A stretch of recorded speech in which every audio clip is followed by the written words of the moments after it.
There is a double cab pickup sitting on a forecourt near you right now that cost £50,000 new, and the trade cannot shift it.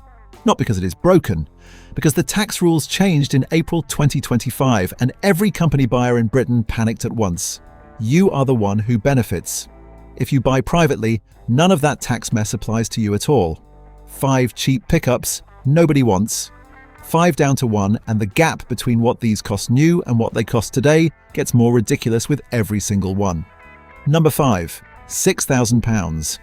That is what a tidy SsangYong Musso costs today, and it is the cheapest way in Britain to own a proper body on frame double cab with a 5-year warranty history behind it. Nobody wants it because nobody can spell it, and because the badge means nothing at the pub. Here is what you are actually getting: a separate ladder chassis, 2.2-litre 4-cylinder diesel, proper low-ratio 4-wheel drive on most of them, a payload over a ton on the long bed version, and a towing rating that shames most family SUVs. SsangYong, now trading as KGM in this country, sold these with a long manufacturer warranty because they had to. Nobody was going to take a punt otherwise. That means a lot of these cars have been serviced on the button by owners protecting that cover, and you inherit the paperwork. The dealer network is thin, so before you buy one, find out where your nearest specialist actually is. Now the money over 3 years, because that is what matters. Servicing at an independent is ordinary money, £200 to £300 a time. Parts are cheaper than the Japanese equivalents because there is no badge premium built into the price list. Compare that against the small turbocharged crossover the same money buys you. On a lot of those, the cam belt runs inside the engine in the oil, and round here that job is £900 to £1,200. A turbo is another £900 to £1,500. A blocked particulate filter is £1,000 to £1,800. Call it £600 a year of difference across 3 years, and the Musso will tow 3 tons while it saves you the money. £6,000 for a truck that pulls a horse box. And remember, number 1 on this list cost £50,000 when it was new. That is the cheap one. Number 4 is cheap for a reason, and if you buy the wrong one, you will lose everything you saved. I am Roy Stroud. 45, 22 years in independent workshops in the Midlands, never worked for a dealership in my life. Nobody pays me to defend a design decision. Hit subscribe, this one could genuinely save somebody a lot of money on their next vehicle. None of this is my opinion, it is DVSA recall records, MOT failure data, and what comes through the door of an independent workshop every week. Number 4, around £8,000, the Nissan Navara. I need to be straight with you before I say anything good about it. The older D40 Navara has a well-documented chassis corrosion problem in this country. Nissan ran a program dealing with it years ago. It is not a rumour, it is not forum gossip, and it is the single reason the used prices are where they are.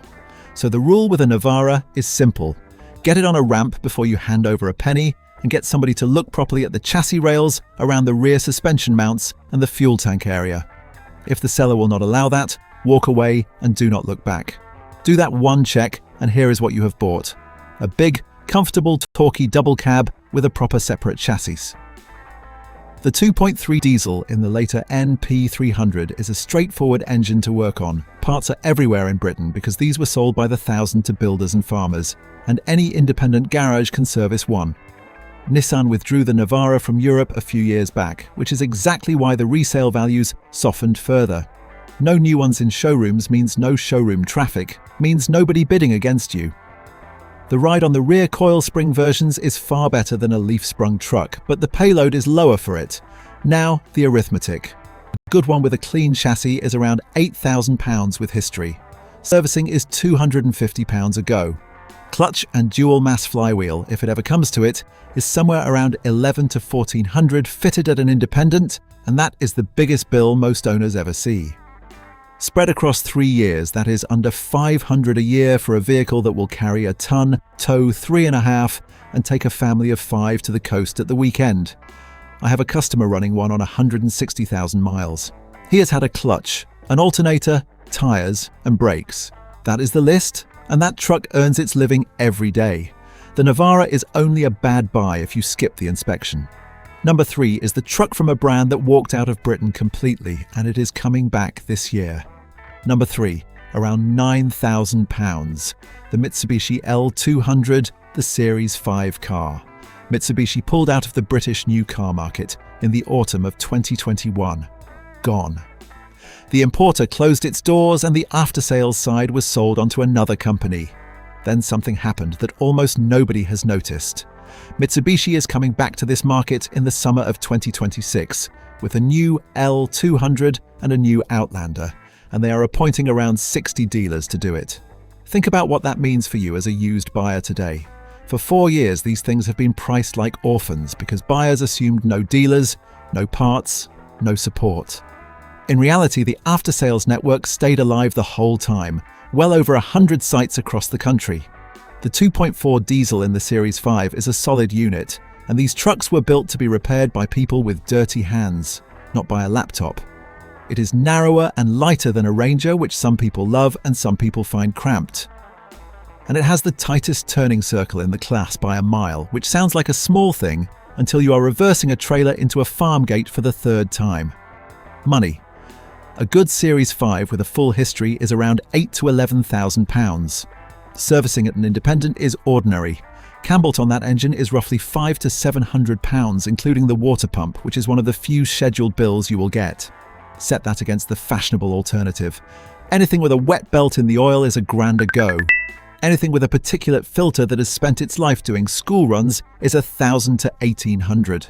The L200 is a £9,000 truck with a manufacturer walking back into the country behind it. That is not a risk. That is timing. Quick favour before the top 2. If this has already made you rethink what is on your shortlist, tap like. Costs you nothing. Number 1, by the way, is a £50,000 truck you can buy for about 1/3 of that. Cheers. Number 2, around £12,000, the Isuzu D-Max. Ask any mechanic in Britain which pickup they would buy with their own money and watch how many of them say this one. Isuzu do not build cars. They build commercial diesel engines, and they always have, and the D-Max is basically a lorry engine philosophy shrunk down to something you can park outside a house. The 1.9 diesel in the 2017 onwards trucks is the one people argue about because it sounds small for a pickup. Do not let the number fool you. It has plenty of torque where you need it, it is chain-driven, and it is bolted to a proper separate chassis with a 3.5-ton towing rating. Isuzu also backed these with a long manufacturer warranty when they were new, which again means a lot of them have full main dealer history sitting in the folder. It is agricultural on the motorway compared with a Ranger or an Amarok, and nobody buys one for the interior. Here is the workshop view. There is no wet belt. There is no dual mass flywheel drama on most of them. The particulate filter is there because it is a modern diesel, but these trucks spend their lives doing real mileage rather than 2-mile trips, so they generally regenerate properly. Now, the money over 3 years. £12,000 buys you a good one with reasonable miles. Service at an independent runs £200 to £300. Even a clutch job, the big one, is around £1,100 to £1,300 fitted. Put that next to a fashionable premium SUV at the same £12,000. On that, a particulate filter is £1,000 to £1,800. A timing chain job is £1,200 to £2,000, and air suspension struts are £1,200 to £2,000 a corner. Any two of those inside 3 years, and you have spent more than the vehicle is worth. Call it £800 a year of difference every year, and the Isuzu tows 3.5 tons while it saves you the money. Nobody wants it because it is not glamorous. That is the entire reason it is cheap. That is the sensible one. Number 1 is the ridiculous one, and it is only sitting there because of a tax rule that has nothing whatsoever to do with you. Number 1. The Volkswagen Amarok, the 3-litre V6 diesel, £50,000. That is what a decent specification one cost by the time it left a showroom. You can buy a good one today for somewhere in the region of £16,000 to £22,000 depending on year and mileage, and the trade is not exactly fighting over them. Here is why the price fell, and it is nothing to do with the truck. In the autumn budget of 2024, the government changed the tax treatment of double cab pickups. From April 2025, a double cab with a payload of a ton or more is treated as a car for benefit in kind and for capital allowances, rather than as a van. Instead of the old flat van rate, company drivers now get taxed on the list price of the vehicle, multiplied by a percentage based on its emissions. Now think about which trucks that hurts most. The expensive ones with big engines and high emissions. The Amarok V6 is right in the firing line. There are transitional arrangements for vehicles ordered before the cut-off, and those run to April 2029. But the effect on the market was instant. Company demand for the big thirsty ones dried up, and the used values followed.